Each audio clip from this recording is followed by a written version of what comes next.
què d'entendre el respecte com a valor polític, com a valor social, com a valor comunitari en una societat en què sembla que la falta de respecte sigui gratuïta. I des del meu punt de vista, almenys això és la tesi que defenso, no ho és. Va, obrim preguntes del públic. Marc, ens ajudes? Mira, hi ha una aquí, una allà.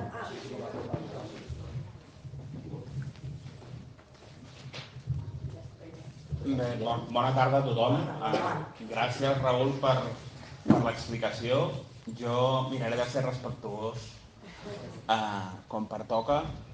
Sí que jo vaig veure el cartell ahir, jo fa 11 anys que em sento poc respectat per les persones que han portat el procés i m'agradaria, com que fa 11 anys que ho intento i patim molta censura. Hem patit molta censura, hem fet 2 vagues de fam, hem publicat un llibre, un documental i hem estat censurats. Vinc aquí amb el màxim respecte a mostrar discordància amb el que ha estat el procés. I penso que hi ha una manera de faltar el respecte i de prendre per idiota la gent, no en el sentit tècnic de l'antiga Grècia, sinó el col·loquial, que és iniciar un procés on l'any 2013 es posa una pregunta que impedeix fer un referèndum, o l'any 2015 tenim majoria per fer la DUI en un mandat que jo vaig votar per una llista que encapçalaves tu i no es compleix, en un país on el 2016 Muriel Casals diu que es manté el full de ruta, és a dir, sense referèndum, i aquell mateix dia és atropellada i 14 dies després és morta.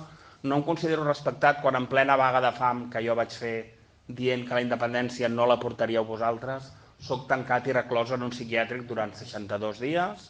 No considero que som respectats quan 4 companys teus fan una falsa vaga de fam el 2018 prenent glucosa com anuncien els mitjans de comunicació i m'he sentit molt desrespectat el 2017 quan havent guanyat un referèndum no feu la independència. Dir-te que jo també em considero una persona que no soc política però que està obligada a fer política des de Directe 68, que hem explicat això que dic al documental Traïció a la independència o la mentida al documental de la veritat, dir-te que em sento desrepresentat, que jo no crec que la societat civil a nivell de cúpules ni els partits ni els mitjans de comunicació són cap contrapoder. Jo entenc que és una estructura, superestructura, que composa un show de Truman i avui he volgut venir aquí des del màxim respecte perquè fa 11 anys que em sento tractat per idiota i desrespectat per aquest procés que tanta il·lusió m'ha fet. I volia venir i t'ho volia dir des d'aquest respecte perquè no he pogut dir-li a ningú dels que han format part d'aquest procés i t'ho volia dir amb molt de respecte. Ja ho has dit, també deixa'm dir-te que moltes de les coses que he dit senzillament no són certes, almenys per la part que a mi em toca. M'agradaria que diguessis quines i que em deixessis replicar. No, la primera, que nosaltres vam enganyar. No és veritat. Bueno, doncs que no. Hi ha unes evidències que són les que són. Hi ha unes evidències que... que són les que són i que són públiques. Sí, ja. No, per respecte... No, però si tu em dius que estic mentint, jo crec que m'hauries de deixar replicar, perquè si no és el mateix que m'heu fet fa uns anys. No, és molt senzill.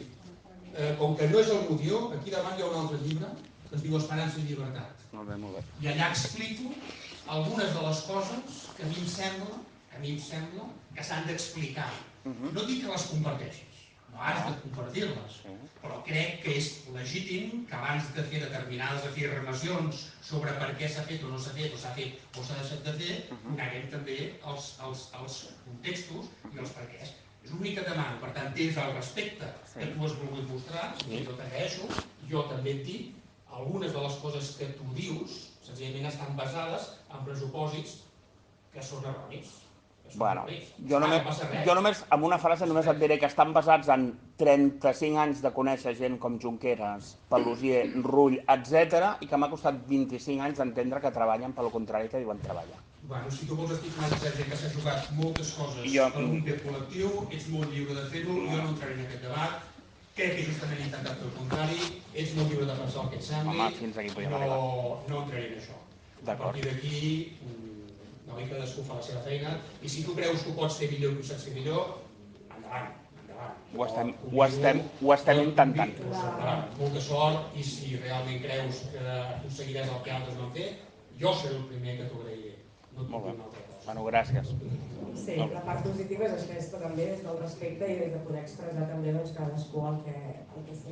Endavant, passem a la següent pregunta. Bon vespre.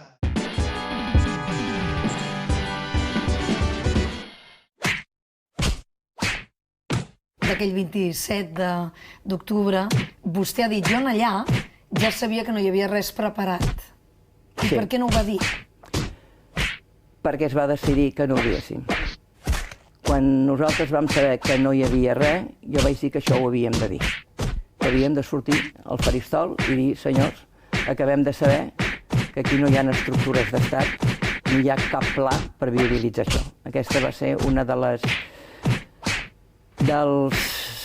dolors que tinc.